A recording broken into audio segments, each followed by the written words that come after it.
पंजाब के पटियाला शहर की एक युवती जिसकी मात्र 3 महीने पहले शादी होती है, वो पढ़ने के लिए अपने पति जिसका नाम होता है हरमिंदर सिंह, उनको बोलती है कि मुझे पढ़ना है और पढ़ने के लिए मुझे कनाडा जाना है, जिससे हम दोनों की जो परिवार है वो अच्छी स्थिति में पहुंचे, हमारे पास पैसा हो, अच्छी जॉब हो, हम लोग वेल सेटल बन सके। उसकी राय जो है पति को पसंद आती है। वो किसी तरह अपनी जमीन बेचकर गहने को गिरवी रखकर इधर उधर से इंतजाम करता है। उसके बाद पूरी जो ऑफिशियली जो कार्रवाई होती है, प्रोसेस होता है, उसको पूरा करता है। पत्नी को पढ़ने के लिए कनाडा भेज देता है, लेकिन पत्नी वहां जाने के बाद एक दूसरे व्यक्ति से आंखें चार करती है, वहीं शादी करती है और वहीं सेटल हो जाती है। उसके बाद जो पति है वो अब लगातार अपनी पत्नी को वापस लाने के लिए इधर से उधर, इस अधिकारी से उस अधिकारी के चक्कर लगा रहा है, विनती कर रहा है, मिन्नतें कर रहा है कि किसी तरह मेरी पत्नी को भारत वापस लाया जाए। नमस्कार, मैं हूं शकील कादरी। ये जो सनसनीखेज वारदात है भारत के पंजाब प्रांत की है, पंजाब सूबे की है। पंजाब के पटियाला में सन 2012 में एक शादी होती है। लड़के का नाम होता है हरमिंदर सिंह, लड़की का नाम होता है राजवीर सिंह। दोनों की बड़ी धूमधाम से शादी हुई, अरेंज मैरिज थी। दोनों के परिजन बड़े खुश थे, लड़की पढ़ने में काफी तेज थी। दोनों की जो जोड़ी है बड़ी खूबसूरत थी। दोनों अच्छे से बड़े शानो शौकत से इनकी धूमधाम से शादी होती है, घर में आते हैं। उसके बाद जो पत्नी है राजवीर सिंह, वो कहती है चूंकि मुझे पढ़ने का बहुत शौक है और शिक्षा ही एकमात्र ऐसा साधन है जिससे हम जमीन से आसमान तक का सफर तय कर सकते हैं, लिहाजा मुझे पढ़ने के लिए कनाडा यदि आप भेज दें, इंतजाम कर दें तो आपकी मेहरबानी होगी, जिससे हमारा जो आने वाला फ्यूचर है, आने वाला भविष्य है, वो बहुत ही सुनहरा होगा, चमकदार होगा। वहां पढ़ के हम लोग वेल सेटल होंगे, अच्छी जॉब तलाशेंगे, फिर मस्ती से अपनी जिंदगी आराम से गुजारेंगे।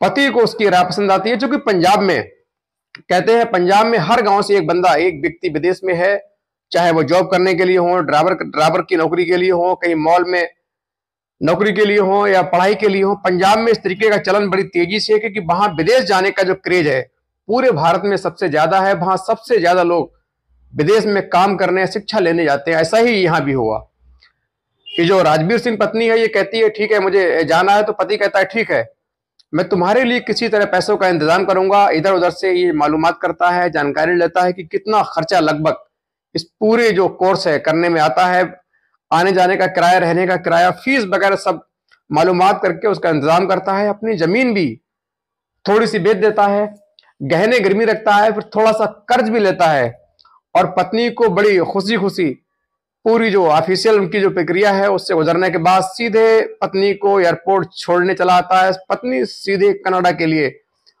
पढ़ने के लिए चली जाती है, वहां रहकर पढ़ाई कर रही होती है। इधर पति अपना काम कर रहा होता है, पत्नी का वहां दाखिला होता है, एडमिशन होता है, पत्नी पढ़ने लगती है। दोनों की फोन पर अब सिर्फ इंटरनेट कॉल होती थी, क्योंकि सीधे कॉल बड़ी महंगी होती है। फोन से वीडियो कॉल वगैरह इनकी चलती रहती थी, बातचीत होती थी।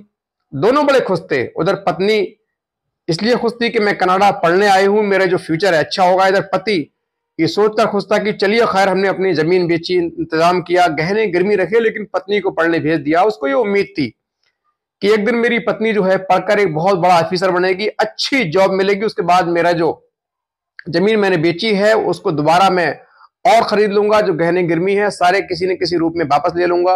लेकिन पत्नी को पढ़ाना निहायत जरूरी है, उसने पत्नी की बात को माना। उधर पत्नी वहां पढ़ने लग जाती है और धीरे धीरे जो वक्त है वो आगे बढ़ रहा होता है। पत्नी को लगभग वहां गए 1 साल से ऊपर हो चुका था, तभी पत्नी कुछ दिनों के लिए छुट्टी लेकर इंडिया आती है।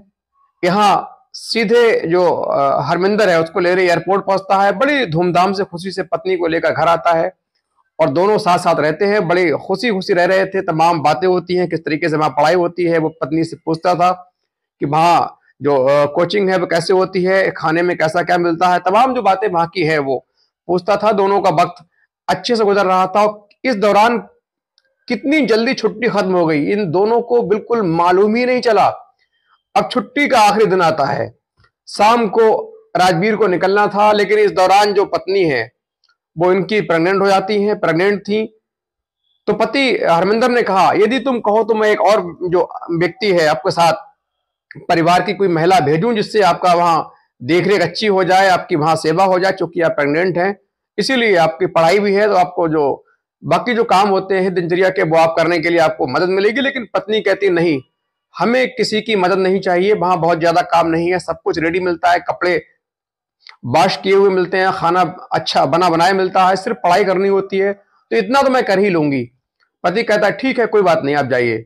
उसके बाद जो पत्नी है इंडिया से सीधे फिर कनाडा पहुंचती है, वहां रहती है, वहां पढ़ाई ले रही होती है। इधर पति घर में अपने कामों में मशगूल रहता है, कामकाज कर रहा होता है। उसको उम्मीद थी, आंखों में चमक थी कि एक ना एक दिन मेरी पत्नी जो है एक बड़ा अधिकारी बनकर वहां से निकलेगी, अच्छी जॉब मिलेगी, वेल सेटल होंगे, पर हमारे पास पैसा ही पैसा होगा, जिंदगी पूरी आसानी से बड़े ऐसो आराम से कटेगी।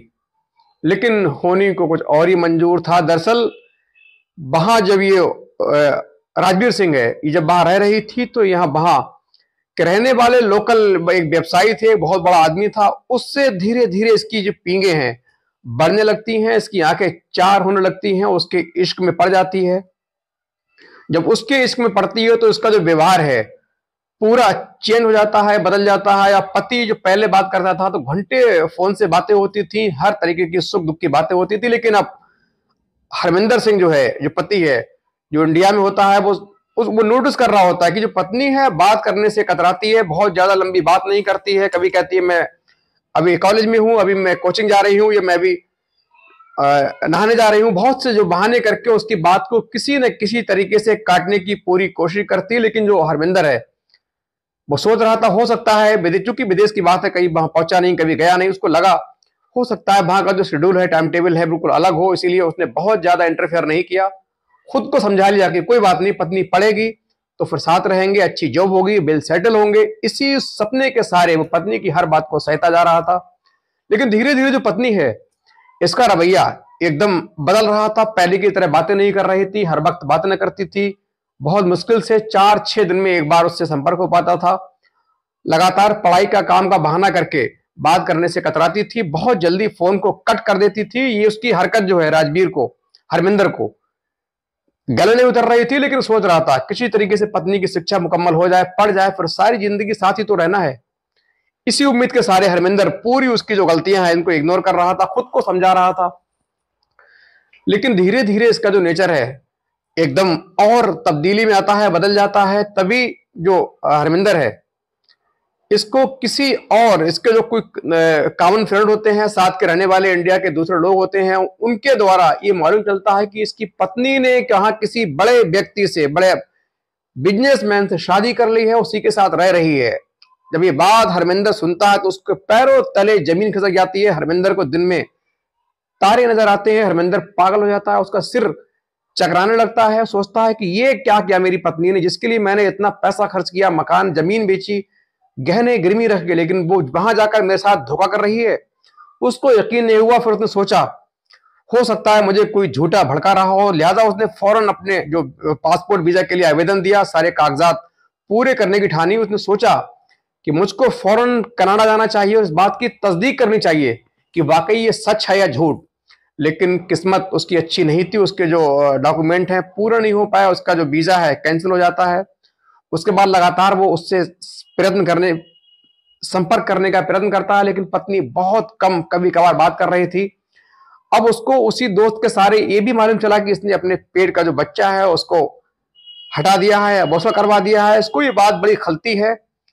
फौरन अपने जो ससुराली पक्ष है, यानी जो उसकी पत्नी राजवीर के घर वाले हैं, उनको बताता है कि आपकी बेटी को मैंने किस तरह वहां भेजा आप सब जानते हैं, लेकिन वहां जाकर उसने मेरे साथ क्या किया, अब मैं क्या करूं, मेरा फैसला कीजिए, मेरी बात सुनिए। लेकिन जो परिजन है उन्होंने भी बहुत ज्यादा इस बात को महत्व देना मुनासिब नहीं समझा। हो सकता है उनकी जो बेटी से ट्यूनिंग एक हो, सब बातें उनको पता हो, बेटी ने उनको समझा लिया हो, इसीलिए उन्होंने हरमिंदर की बात पर बहुत ज्यादा महत्व नहीं दिया, इंपॉर्टेंस नहीं दी। उन्होंने कहा ठीक है तुम्हारा मामला है, तुम जानो, हमें कोई मतलब नहीं। उसके बाद जो हरमिंदर है वापस घर आता है, फिर से अपनी जो कागजी कार्रवाई है पूरी कराने की कोशिश करता है, फिर से कनाडा जाने की सोचता है। लेकिन किस्मत ने इस बार फिर उसके जो कहीं ना कहीं कोई मिस्टेक आती है, चूंकि जो कनाडा अमेरिका का जो वीजा है बहुत डिफिकल्ट होता है, बहुत टफ इसकी प्रक्रिया होती है, जरा सी माइनर मिस्टेक पर भी वीजा कैंसिल हो जाता है। लिहाजा उसका वीजा फिर कैंसिल हुआ। अब वो बहुत परेशान रहने लगा। अब सन आती है 2024 की। सारी जगह से परेशान होकर ये अपनी पत्नी से बात करता है तो पत्नी कहती है ठीक है, मैंने बच्चा गिरा दिया है, इसके लिए मुझे तुमसे पूछने की कोई जरूरत नहीं थी, मेरा अपना मामला है, मेरी अपनी जिंदगी है, मैं चाहे जैसे जीऊं। ये सोचकर फिर हरमिंदर की जो आंखें हैं फटी रह जाती हैं, आंखों से आंसू आते हैं। पत्नी को समझाने की पूरी कोशिश करता है कि हम तुमने साथ शादी की है, मैंने तुम्हारे लिए अपनी जमीन बेची है, गहने गिरवी रखे हैं, तुम्हारे लिए मैंने मेहनत मजदूरी की है, यहाँ अकेले जीवन गुजार रहा हूं तुमको पढ़ाने की खातिर, तुम मेरे साथ ऐसा कैसे कर सकती हो। लेकिन जो पत्नी है उस पर तो उधर जो शादी की थी वो इस कदर हावी हुआ था, छाया हुआ था कि उसको अपने जो पहला पति है, जो असली पति है, उसकी बातों का कोई फर्क नहीं पड़ा। उसने सीधे कहा तुमको जो करना है करो, मैंने जो करना था मुझे मैंने कर लिया, मैंने शादी कर लिया, मुझे यही रहना है, मुझे तुमसे कोई मतलब नहीं, तुम्हारी जो जिंदगी है मेरे लायक नहीं है, तुम मेरे लायक नहीं हो, तुम्हारा मेरा मैच है ही नहीं, तुम्हारा स्टेटस क्या है, मेरा स्टेटस क्या है, मैं पढ़ी लिखी ठहरी, तुम अनपढ़ ठहरे। पति को ये बात अब समझ आती है तो उसको लगता है कि उसने बहुत भारी भूल की है, बहुत बड़ी गलती की है उसको विदेश भेजकर। लेकिन अब क्या, अब तो चिड़िया दाना चुगकर खेत से उड़ चुकी थी, कोई फायदा नहीं था पछतावे का। लिहाजा उसने सोचा कि किसी न किसी तरीके से पत्नी को वापस लाऊं। पत्नी को वापस लाने की जो कवायद है वो तेज की। अब सीधे सन आती है 2024, यानी पूरे शादी के 12 साल के बाद। अब वो लगातार पंजाब में इधर से उधर चक्कर लगा रहा है, छोटे अधिकारी के पास, कभी बड़े अधिकारी के पास, सब जगह दरख्वास्त दे रहा है। उसने एक बाकायदा प्राथमिकी दर्ज कराई है कि पत्नी ने मेरे साथ धोखा किया है, मेरी प्रॉपर्टी सब बिकवाकर पढ़ने के बहाने विदेश गई, मेरे बच्चे का मर्डर किया, बच्चे को पेट में कत्ल किया, भ्रूण हत्या की और दूसरे व्यक्ति के साथ मेरी रजामंदी के खिलाफ जाकर शादी कर लिए। फिलहाल पुलिस ने उसका मुकदमा पंजीकृत कर लिया है और जो आगे की वैधानिक कार्रवाई है वो की जा रही है। लेकिन इस घटना से बहुत बड़ा सवाल ये है कि क्या कोई पति इस तरीके से अपनी पत्नी को पढ़ाने के लिए अपनी प्रॉपर्टी बेचकर, अपने गहने को गिरवी रखकर बाहर बेचता है, और पत्नी बाहर जाकर यदि ऐसा कदम उठाएगी तो फिर एक भरोसे का ये बहुत बड़ा कत्ल होगा, भरोसे भरोसे का ये जघन मर्डर होगा।